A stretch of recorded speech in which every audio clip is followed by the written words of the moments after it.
Hello and welcome to Creative Curriculum 101. In this video, we're going to dive deeper into your intentional teaching cards. Your intentional teaching cards are categorized into LL, which means language and literacy.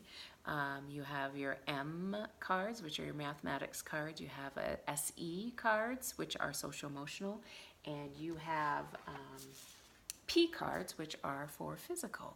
So on your intentional teaching cards, you'll see up here, this one is a math one, this is a language and literacy one. They're all numbered and organized into your two boxes that have your intentional teaching cards in them. Your study guides gives you the suggested guidance for which intentional teaching cards to use each day. On the intentional teaching card, you'll see the objective, which links right to our objectives for development and learning, and related objectives that will possibly come into play. Another thing on each intentional teaching card is these bulleted items on the side that gives you ideas for including all children. The other thing it gives you is question to guide your observation. These both really powerful in making this a high quality activity for your kiddos. So you have in the blue box, you have the materials that you'll need to gather, and then you have the instructions that go with the card. The beautiful thing about these intentional teaching cards and creative curriculum is the way they build it to scaffold it to meet the level that the child is at. So if the child is a 3-year-old, we're going to expect they're in about the green band, but they might be advanced. They might need some extra support. So you can take this activity to a higher level or a simpler level, and here is your guidance in how to scaffold and differentiate to meet the children where they're at. Really, really amazing component of these intentional teaching cards and the creative curriculum. So this particular intentional teaching card is called Jumping Beans, and you gather you put bean in a can, these cut out shapes of beans, and you'll put a letter on each one, or you have these jumping beans and you pass it around, they pull it out, and it's either a letter and they're like, oh, it's letter A, or they pull it out and it's like, oh, it's a jumping bean. What do you do with the jumping bean? And they jump up and jump. So the anticipation and excitement of who's going to get the next jumping bean and what we do. So you seat the children in a circle and show them your can and point out the words jumping beans and tell them they're going to play the game jumping beans. And then explain to the children that they'll draw out a card out of the can and say the name of the letter on the card and pass the can to the next person in the circle. And if the child draws out a special jumping bee card, he calls out jumping beans, and all the children stand up and jump up and down. So the anticipation of sticking your hand in and drawing out is pretty fun.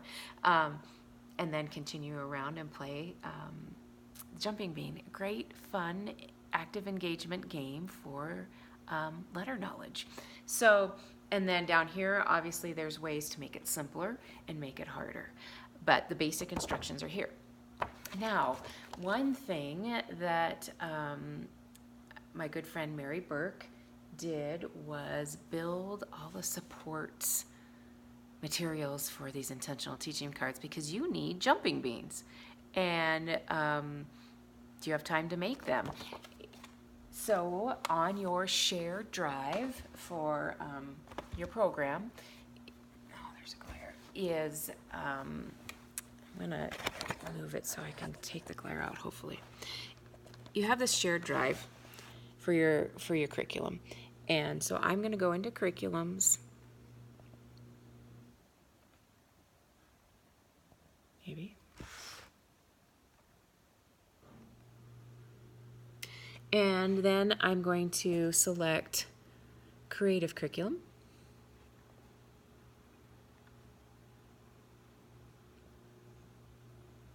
And then I'm going to click intentional teaching cards.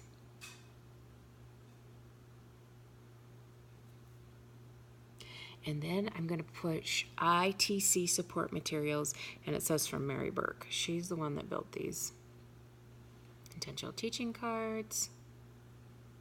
And here are your supply lists and different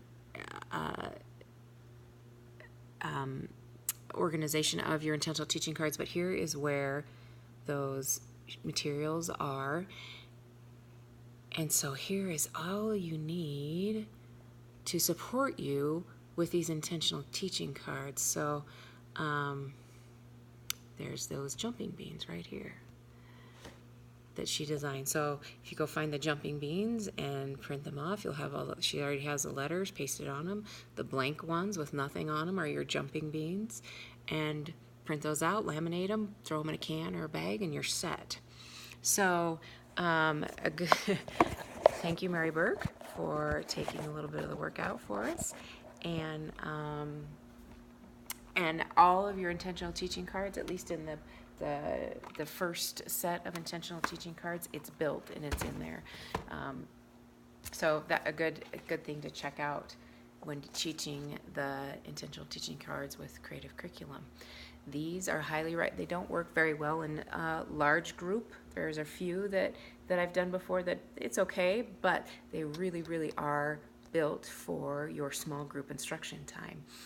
Some teachers will also gather materials and do these at choice time, and the kiddos, if they choose to come over and join you for a game or activity on an intentional teaching card, they have that option. So another great resource to be used multiple ways with the Creative Curriculum for Preschool.